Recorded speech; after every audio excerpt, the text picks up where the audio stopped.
The station smelled like rust and fear.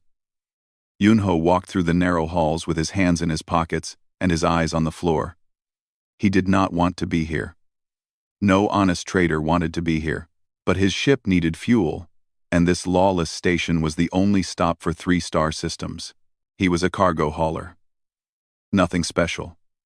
He moved boxes from one planet to another and made just enough money to keep flying. His ship was old. His clothes were worn.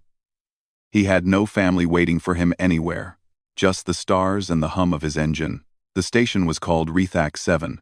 It floated in the empty space between empires, where no laws reached and no flags flew. Pirates came here. Smugglers came here. And slave traders came here too. Yunho hated slavery. Every human did. It was something burned deep into their history. Centuries ago, humans had done terrible things to each other. They had learned. They had changed. Now, the very idea of owning another person made their blood run cold. But out here in the galaxy, not everyone felt the same way. He was walking toward the fuel depot when he heard the crowd. Voices shouting. Numbers being called. He knew what it was before he turned the corner. An auction. He should have kept walking. He told himself to keep walking. But his feet stopped, and his eyes looked, and what he saw broke something inside him. There were cages on a platform. Inside the cages were people. Aliens of different species. Some were large. Some were small. All of them looked broken. Their eyes were empty. Their bodies were thin. They had given up hope, but in the last cage, 2 small figures sat together. They were children. Girls. They held each other tight. And even from far away, Yunho could see them shaking. They had pale blue skin and silver hair that fell past their shoulders. Their eyes were large and violet, filled with tears. They wore torn clothes that were once fine. One girl looked older, maybe 12 in human years. The other was younger, perhaps 8 or 9. The older one had her arms wrapped around the smaller one. She was trying to be brave, trying to protect her sister. But she was just a child herself. Yunho felt his chest tighten. He could not breathe. The auctioneer was a fat creature with green scales and too many teeth. He pointed at the cage and laughed. 2 for the price of 1, he shouted. Young ones, healthy, will last many years if you treat them right. The crowd laughed too. Yunho wanted to be sick. Someone raised a hand and called out a number. Then another. The price climbed higher. Yunho did not know who these bidders were or what they wanted with 2 children. He did not want to know. The older girl stared out through the bars. Her violet eyes moved across the crowd, seeing only monsters. Then, for one moment, her eyes met Yunho's. He saw something in that look. Not hope. She had no hope left. But something else. A question. Are you like them? Yunho reached into his pocket. He felt the credit chip there. Everything he had. 3 years of work. Enough to buy a new engine for his ship. Enough to finally stop worrying about breaking down in empty space. He pulled out the chip. 50,000, he said. His voice was quiet, but the crowd heard. Everyone turned to look at him. A human. They did not see many humans out here. Humans kept to their own space. They did not mix with the lawless zones. The auctioneer smiled. 50,000 from the human. Do I hear more? Someone else raised the bid. 60,000. Yunho's heart was pounding.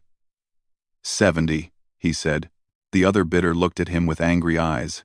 80. Yunho had 100,000 on his chip. That was all. If he spent it here, he would have nothing. No fuel. No repairs. Nothing. 100,000, he said. The crowd went silent. The other bidder cursed and walked away. No one else spoke. The auctioneer clapped his hands. Sold. To the human. Yunho walked forward. His legs felt weak. He did not know what he was doing. He only knew he could not have walked away. They gave him a control rod. It was connected to the metal collars around the girls' necks. If he pressed a button, the collars would shock them. The auctioneer explained this with a smile, like it was a good feature. Yunho took the rod and the key to their cage. He opened the door. The girls flinched back, expecting pain. He knelt down so his eyes were level with theirs. The older girl pushed the younger one behind her. Her small hands were shaking, but she was ready to fight. "I am not going to hurt you," Yunho said softly. She did not believe him. Why would she? Every adult in her life had hurt her. Yunho held up the control rod. Then, slowly, he broke it in half. The pieces fell to the ground. The girl's eyes went wide. He reached behind the older girl's neck and found the clasp on her collar. He opened it. The metal fell away. He did the same for the smaller girl. Both children stared at him. They did not understand. "You are free," Yunho said. "No one owns you. No one will ever own you again." The older girl's lip trembled. "Why?" she whispered. It was the first word she had spoken. Yunho did not have a good answer. He was not rich. He was not powerful. He was just a man with an old ship and an empty credit chip. "Because it was the right thing to do," he said.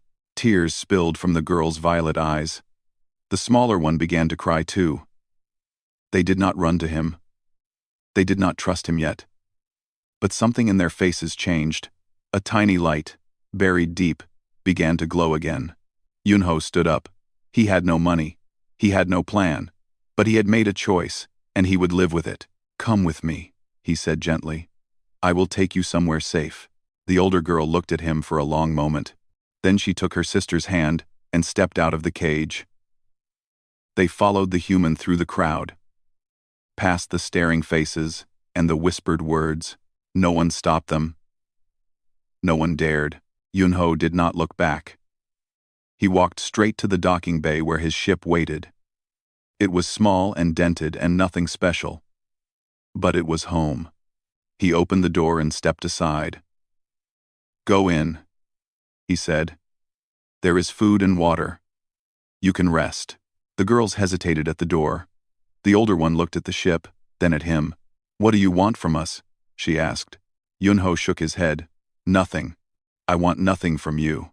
She searched his face for the lie. She could not find it. Slowly, carefully, she led her sister inside. Yunho followed them and closed the door. The noise of the station faded away.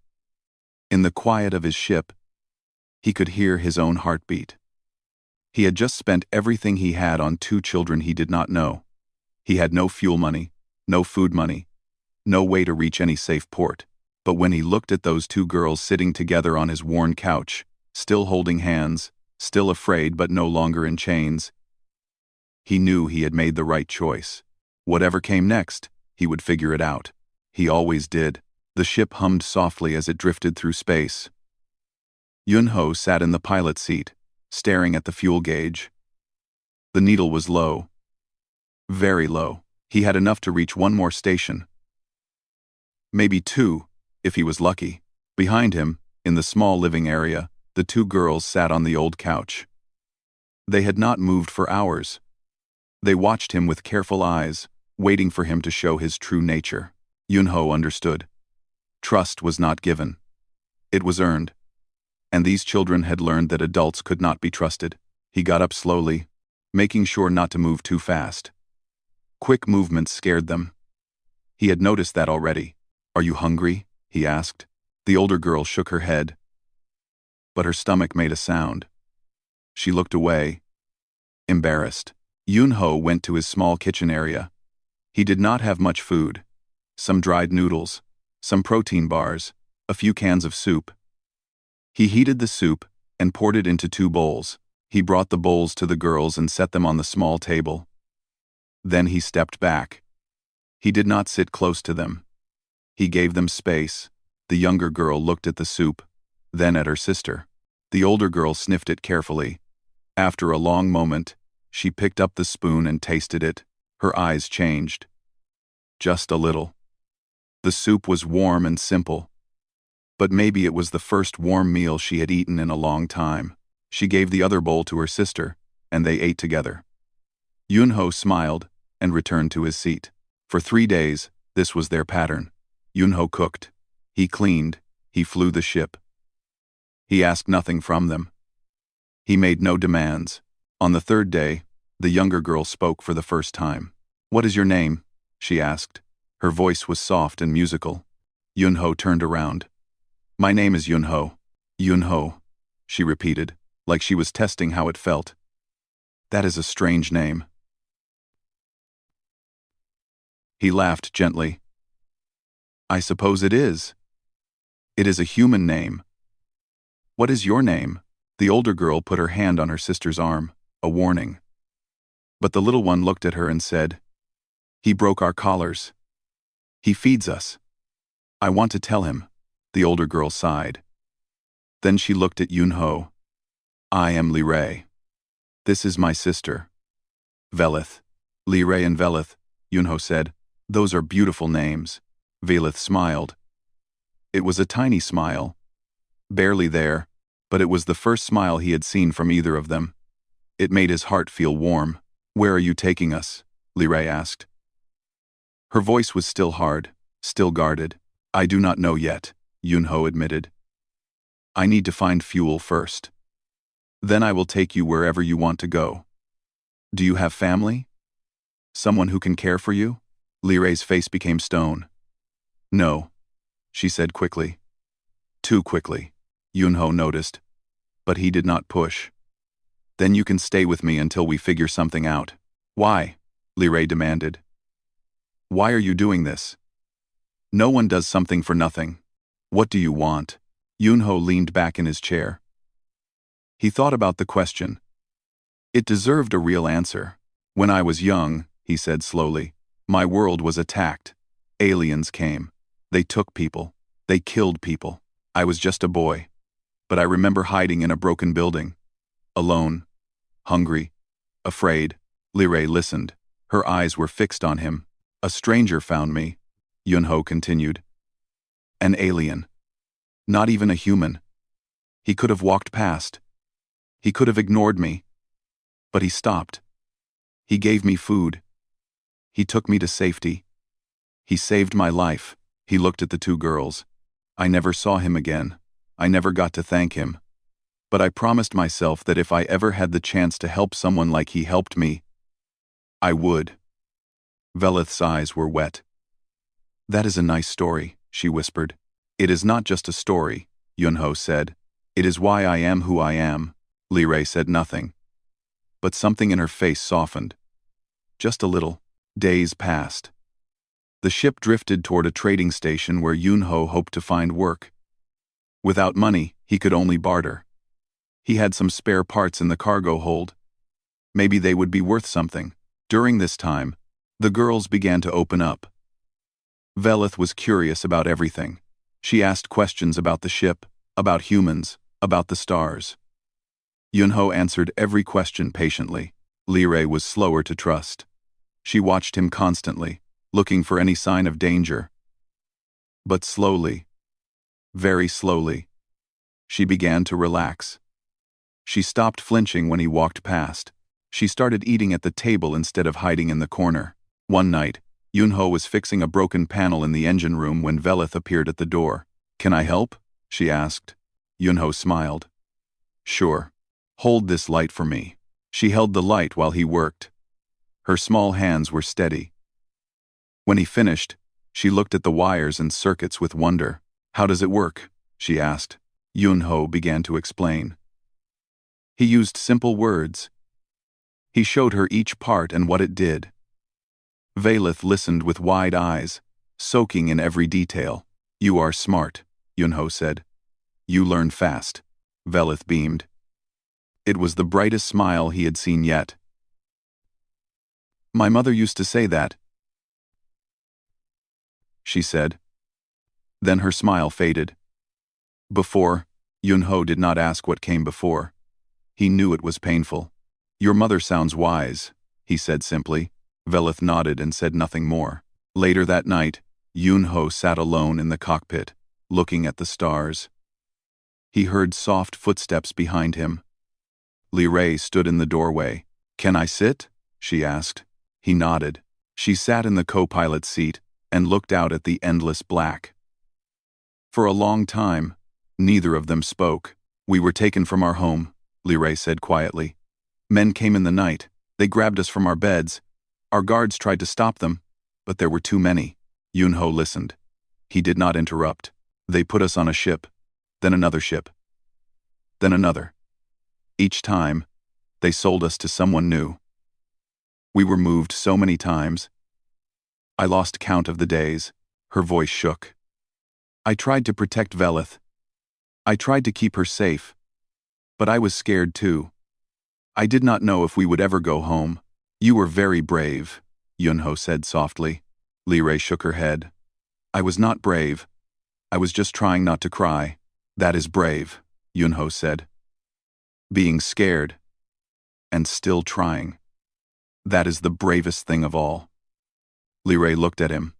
Her violet eyes were full of tears. Do you really want nothing from us? Nothing, Yunho promised. A tear rolled down her cheek. I do not understand you. I do not understand humans. Yunho smiled gently. We are strange creatures. We do strange things. Like spending all our money on children we have never met. Liray almost laughed. It was a small sound, broken and sad. But it was real. Thank you, she whispered. Thank you for buying us. Thank you for breaking our chains. Thank you for being kind. Yunho felt his own eyes getting wet. You do not have to thank me. Just promise me you will grow up strong and happy. That is enough. Liray nodded. She wiped her tears and looked back at the stars. They sat together in silence. Two strangers becoming something more. Outside, the universe stretched on forever.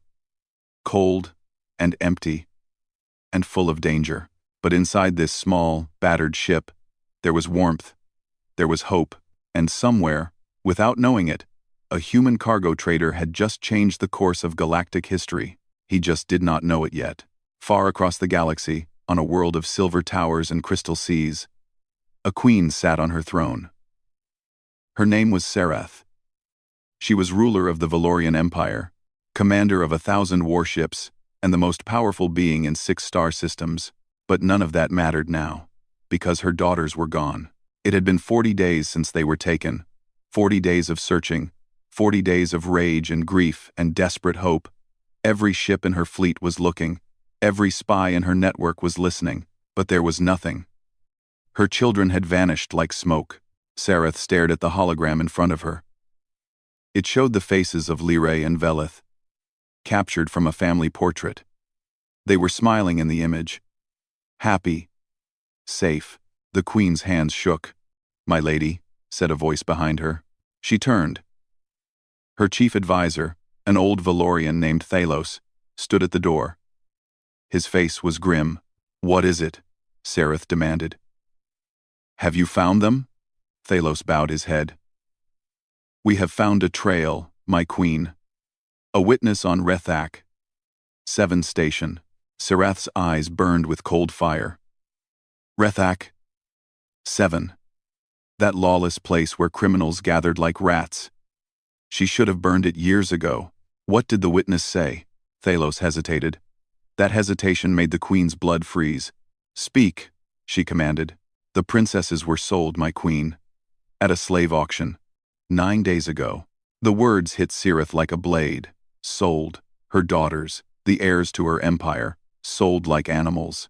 Something inside her shattered. Then something else caught fire. Who bought them? Her voice was barely a whisper. A human, my lady. A cargo trader. He paid everything he had for them and left the station immediately. We are tracking his ship now. A human. Serath knew little about humans. They were a young species. They kept to themselves. They had no great empire. No powerful fleet. They were nothing. But this human had bought her children. That made him everything. What does he want? Serath asked. Ransom? Political power? What is his demand? Thalos shook his head. There has been no demand, my queen. No communication at all. He has simply disappeared into deep space with the princesses. Serath rose from her throne. She was tall, even for a Valorian. Her silver hair flowed behind her like a river of moonlight. Her violet eyes, the same color as her daughter's, were filled with fire. "Prepare my fleet," she said. "Every ship, every soldier. We will find this human. We will take back my children." Thalos bowed. "And the human, my lady? What shall we do with him?" Sarath's face was cold as stone. "Whatever he has done to my daughters, I will do to him 1,000 times over. He will beg for death before I am finished." The order went out across the empire. Ships powered up their engines. Soldiers loaded their weapons. The full might of the Valorian Empire began to move, all focused on one small cargo ship drifting through empty space. In the war room, admirals gathered around a massive holographic map. The Queen stood at the center, watching red dots track across the stars. "His ship is slow," one admiral reported. "Old model. Human design. He cannot outrun us." "Then why has he not been found?" Sarath demanded. "He is staying away from major routes, my queen, hiding in empty space. But he will need fuel soon. When he stops, we will catch him." Another admiral stepped forward. "My queen, I must ask. What if this is a trap? Humans are weak, but they are clever. Perhaps he is bait to draw us into enemy territory." Sarath turned her burning gaze on him. "I do not care if it is a trap. I do not care if the entire human fleet is waiting. My daughters are on that ship. Nothing will stop me from reaching them." No one argued. When Queen Sarath made a decision, it was final. Days passed. The fleet moved through space like a silver storm. Hundreds of warships, each one capable of destroying cities. They scanned every system, every station, every asteroid field. And finally, they found him. "Contact," an officer announced. "One small vessel. Human design. Matches the description." Sarath leaned forward. On the screen, she could see it. A tiny ship, old and battered, floating near a small moon. It looked fragile, weak, helpless. "Surround him," she ordered. "No one fires until I give the command. I want my daughters alive." The warships moved into position. Within minutes, the small human vessel was surrounded by enough firepower to burn a planet. Inside the war room, Sarath watched the screen. Her heart was pounding. Soon she would see her children again. Soon she would know what this human had done to them. "Open a channel," she commanded. The communication officer obeyed. Static crackled, then cleared. "Human vessel," Sarath said, her voice hard as iron. "This is Queen Sarath of the Valorian Empire. You have something that belongs to me. Surrender now, and I will make your death quick. Resist, and you will suffer in ways you cannot imagine." There was a long pause. Then a voice came through the speaker. It was calm, tired, but not afraid. "This is Yunho, captain of this vessel. I surrender. Please do not harm the children." Sarath's eyes narrowed. He spoke of her daughters like he cared about them. But she knew better. Men who bought children at slave auctions did not care. They used. They hurt. They destroyed. "Prepare the boarding party," she told her admirals. "I will lead it myself." Thalos stepped forward. "My queen, that is too dangerous. Let the soldiers go first." Sarath looked at him with eyes that burned like stars. "My children are on that ship. I will be the first through the door." She walked to the armory and put on her battle armor. It was silver and white, marked with the royal symbols of her house. A sword hung at her hip. She had not used it in many years, but today she was ready. The boarding shuttle launched from the flagship. Inside, Sarath sat surrounded by her best warriors. They were silent, focused, ready to kill at her command. As the shuttle approached the human ship, Sarath imagined what she would find. Her daughters in cages, perhaps, or chained to walls, hurt, broken, crying for their mother. The rage inside her grew until it was hard to breathe. The shuttle locked onto the human vessel. The soldiers moved into position. Sarath drew her sword. "Open the door," she commanded. The airlock hissed. The door slid open. Sarath stepped through, ready for battle. But what she found was not what she expected. The ship was small but clean. There was a couch with soft blankets. A table with empty soup bowls. Drawings were taped to the walls, made with colored markers in a child's hand. And there, standing in the middle of the room, was a human man. He was not large, not strong. He wore simple clothes and had tired eyes. His hands were raised in surrender. Behind him, two small figures stepped out, Liray and Velith. They were not in chains. They were not hurt. They were clean and fed and healthy. And they were standing in front of the human, as if trying to protect him. "Mother," Velith cried. She ran forward and threw herself into Sarath's arms. The queen dropped her sword. She caught her daughter and held her tight. Tears streamed down her face. "My baby," she whispered. "My sweet baby." Liray walked forward slowly. She looked at her mother with serious eyes. "Do not hurt him, mother." Sarath looked up, confused. "What?" "Yunho saved us," Liray said. "He bought us and set us free. He took care of us. He is a good man." Sarath stared at her daughter, then at the human standing alone, surrounded by armed soldiers. He had not moved. He had not tried to run. He just stood there, watching the family reunion with something that looked almost like happiness. "Please," he said softly. "I only wanted them to be safe." Sarath held her daughters close and looked at this strange human. She did not understand, but she was beginning to. The soldiers stood frozen. They had come ready for war. They had expected to find a monster holding the princesses captive. Instead, they found a tired human standing peacefully, while two royal children defended him. Queen Sarath held Velith tight against her chest. The little girl was crying, but they were happy tears. She kept saying "Mother," over and over, like she could not believe it was real. Liray stood between her mother and Yunho. Her small hands were spread out, as if she could shield him from the armed warriors behind her. "Put away your weapons," Sarath commanded. Her voice was not as strong as before. She was confused. Everything she had expected was wrong. The soldiers obeyed. Swords returned to their sheaths, guns lowered, but they still watched the human with suspicious eyes. Sarath gently set Velith down, though she kept hold of her daughter's hand. She looked at Liray, then at Yunho. "Explain," she said. "Explain everything." Liray opened her mouth, but Yunho spoke first. "May I sit down, Your Majesty?" he asked. "It has been a long few weeks." Sarath studied him. He did not look dangerous. He looked exhausted. There were dark circles under his eyes. His clothes were wrinkled. He had clearly not slept much. "Sit," she allowed. Yunho lowered himself onto the old couch. He winced a little. His back was sore from sleeping in the pilot chair. "I was at Rethek 7 station to buy fuel," he began. "I did not plan to go to the auction. I hate that place. I hate everything about it. But I heard the crowd. And I saw them." He looked at Liray and Velith. Two children. Alone. Scared. Being sold to the highest bidder. Sarath felt her stomach turn. She had known this part, but hearing it from his lips made it real. "I could not walk away," Yunho continued. "I know I am nobody.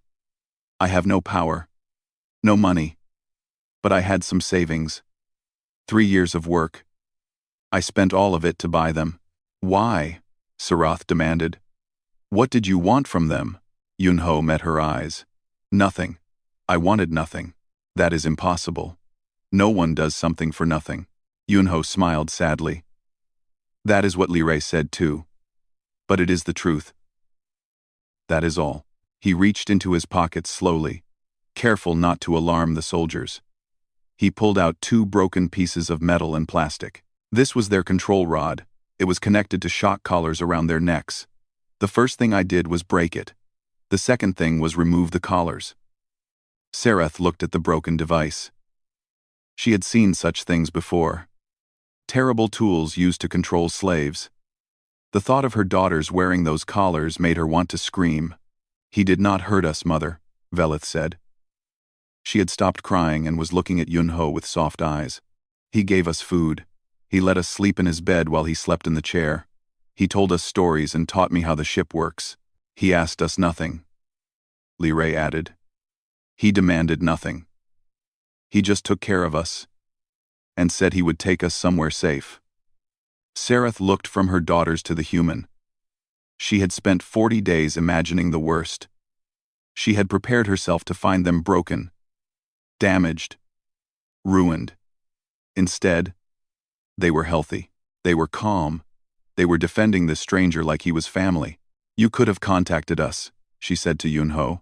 You could have asked for a reward. Yunho shook his head. I did not know who they were. They did not tell me. I just knew they were children who needed help. You spent everything you had. Yes. And you expected nothing in return. That is correct. Sareth was silent. In all her years as queen, she had dealt with politicians, diplomats, generals, and spies. Every one of them wanted something.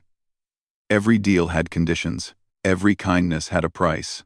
But this human had given everything he had for 2 children he did not know, asked for nothing, and never tried to use them for gain. She did not know what to do with that. Thalos, her advisor, stepped forward. My queen, we should take the princesses back to the flagship. Our doctors should examine them. Sareth nodded. Yes, prepare a shuttle. Velith grabbed her mother's hand. Can Yunho come too, please? The queen looked at her youngest daughter. There was real concern in those violet eyes. Real care for this human. He will come, Sareth said. We have more to discuss. The group moved through the airlock and onto the boarding shuttle. Yunho walked with soldiers on every side. He was not in chains, but he was clearly not free either. On the shuttle, Liray sat next to him. She took his hand and held it tight. Sareth watched this. Her older daughter, who had learned not to trust anyone, was holding hands with a human she had known for less than 2 weeks. What had this man done to earn such trust? The shuttle docked with the flagship. Doctors rushed forward to check the princesses. They ran scans, took samples, asked questions. Through it all, both girls kept looking back at Yunho, making sure he was still there. Finally, the lead doctor approached the queen. They are healthy, my lady. Well fed. No injuries. No signs of mistreatment. In fact, they are in better condition than many rescued captives we have seen. Sareth nodded slowly. Every piece of evidence supported the human's story. He had truly done nothing but care for them. She walked to where Yunho sat on a bench, still guarded by soldiers. You truly expected nothing? She asked again. I expected to figure things out, Yunho said honestly. I had no fuel money. No food money. I did not know how I would survive. But that seemed less important than saving them. You would have died. Maybe. Probably. But they would have been free. Sareth sat down across from him. The soldiers stepped back, giving them space. In all my years, she said quietly, I have never met anyone like you. Everyone wants something. Everyone has an angle. But you truly just wanted to help. Yunho shrugged. I am nothing special. Any human would have done the same. No. Sareth said firmly. I do not believe that. It is true. Humans hate slavery. It is in our history. Our blood. When we see chains, we break them. When we see cages, we open them. It is who we are. Sareth thought about this. She had heard stories about humans. They were called weak, primitive, unimportant. But no weak species produced people who would sacrifice everything for strangers. What was your plan? She asked, after freeing them. Yunho ran a hand through his hair. I do not know. I thought maybe I could find a good family to take them. Or a safe station where they could start new lives. I just wanted them to be happy. You were going to give them away? Not keep them? They are not mine to keep. They are people. They deserve to choose their own lives. Sareth stared at him. This human continued to surprise her. Velith broke free from the doctors and ran over. She sat down next to Yunho and leaned against him. Yunho is nice, she announced to her mother. He made me soup when I was hungry. He let me help fix the engine. He told me stories about Earth. Earth? Sirith asked. The human homeworld, Yunho explained. I told her about the oceans and the mountains and the forests. She liked the stories about animals. Velith nodded eagerly. He said there are creatures called dogs that love humans so much they want to be with them all the time. And creatures called cats that pretend they do not care but secretly love them too. Can we get a dog, mother? And a cat? Despite everything, Sarath almost smiled. Her daughter had been kidnapped, sold as a slave, and rescued by a stranger. And now she wanted pets. Children were strange, wonderful, but strange. Li Rei walked over more slowly. She stood next to Yunho but looked at her mother. He is a good man, she said. I did not believe it at first. I thought he was lying. I thought he wanted something terrible. But he never did anything wrong. He just helped us. Sarath nodded. I am beginning to understand that. She looked at Yunho with new eyes. Not as a criminal, not as a threat, but as something else entirely. A mystery, a miracle.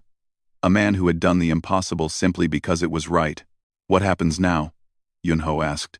Sarath stood. Now we talk. Properly. In my chambers. I have questions. And I believe you have earned the right to answer them without guards pointing weapons at you. She offered her hand. Yunho looked at it, surprised. Slowly, he took it and stood. Thank you, Your Majesty. Do not thank me yet, Sarath said. This conversation is far from over. But there was no threat in her voice, only curiosity. Only the beginning of something new. She led him away, and the princesses followed, and the soldiers watched in confusion. The universe had just shifted. They could all feel it. They just did not know how much yet. The queen's chambers were beautiful. Crystal walls caught the light and scattered it into rainbows. Silver furniture gleamed. Soft music played from somewhere unseen. Yunho felt very out of place. He sat in a chair that was probably worth more than his entire ship. His worn clothes looked shabby against the fine fabric. His rough hands rested on armrests carved by master craftsmen. Sarath sat across from him.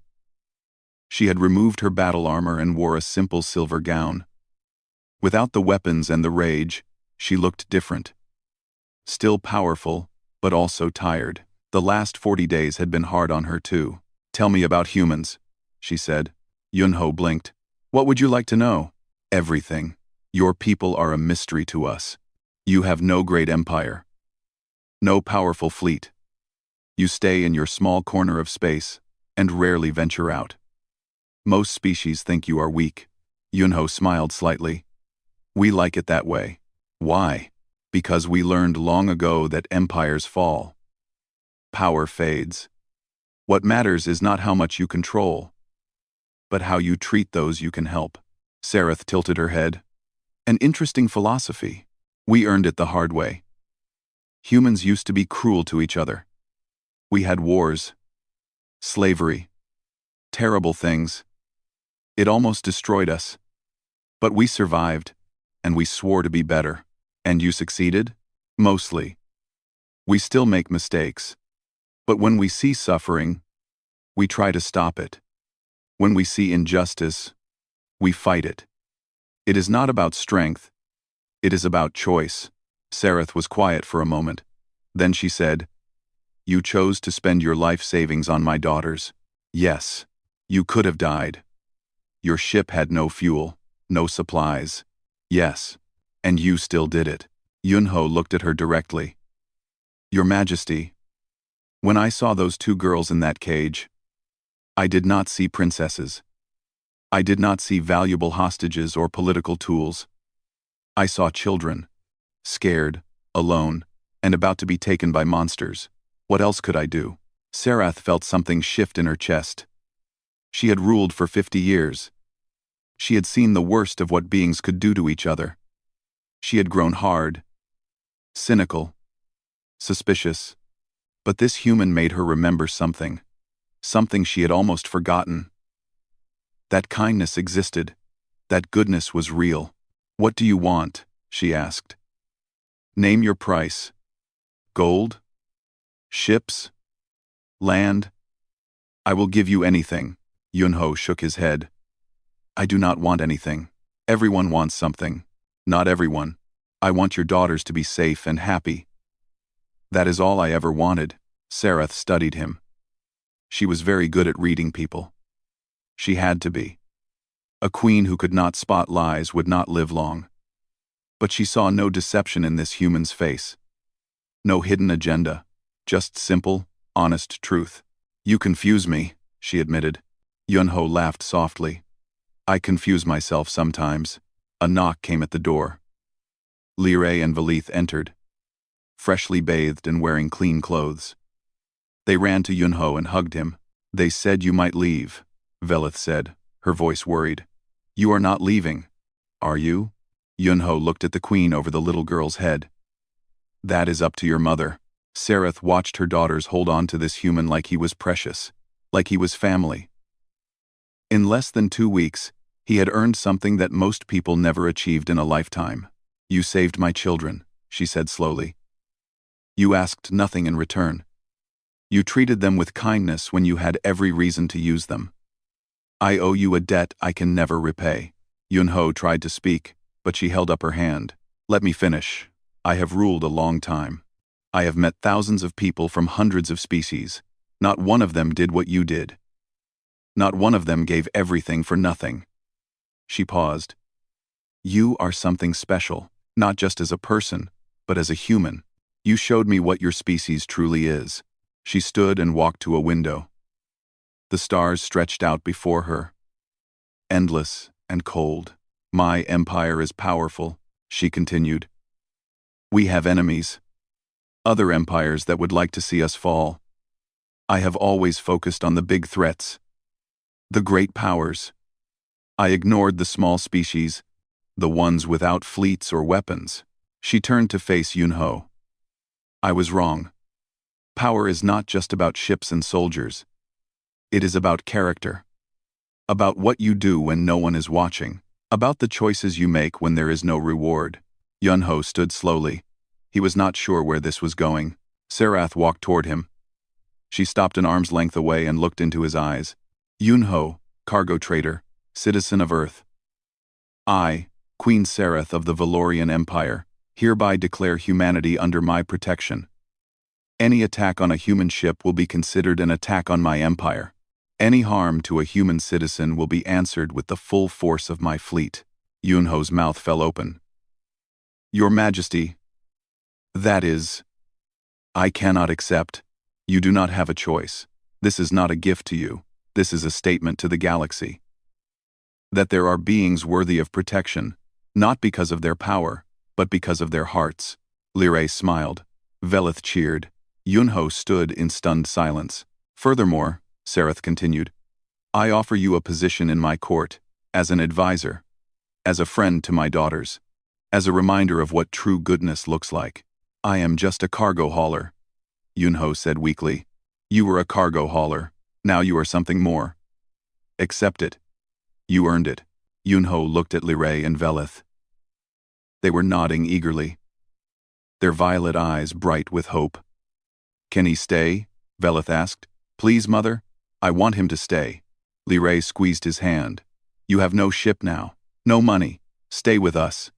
Let us take care of you, like you took care of us. Yunho felt his eyes getting wet. He was alone in the universe.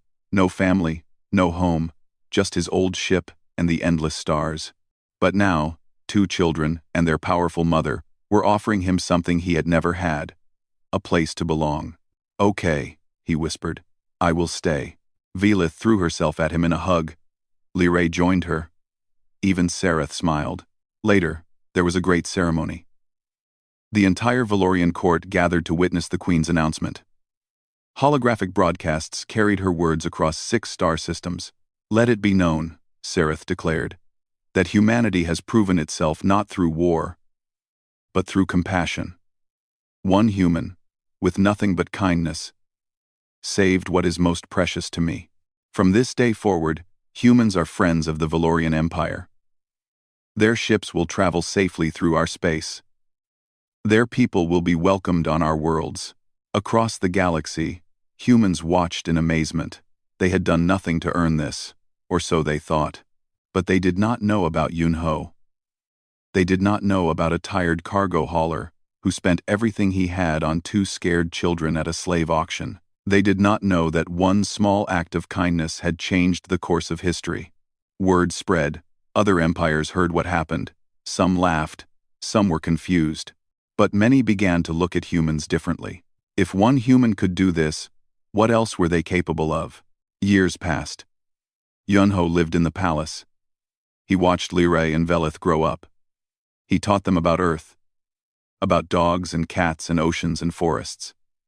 They taught him about the stars and their people. He never became powerful or famous. He never wanted to. He was happy being a friend, a protector, a small piece of a much larger story. But his name became legend. In schools across the galaxy, children learned about the human who bought 2 princesses and set them free. About the cargo trader who changed an empire with nothing but kindness. They called it the human exception. And it all started with a simple choice. A man saw children in need and decided to help, even though it cost him everything. Because that is what humans do. That is who they are, and the galaxy would never forget it.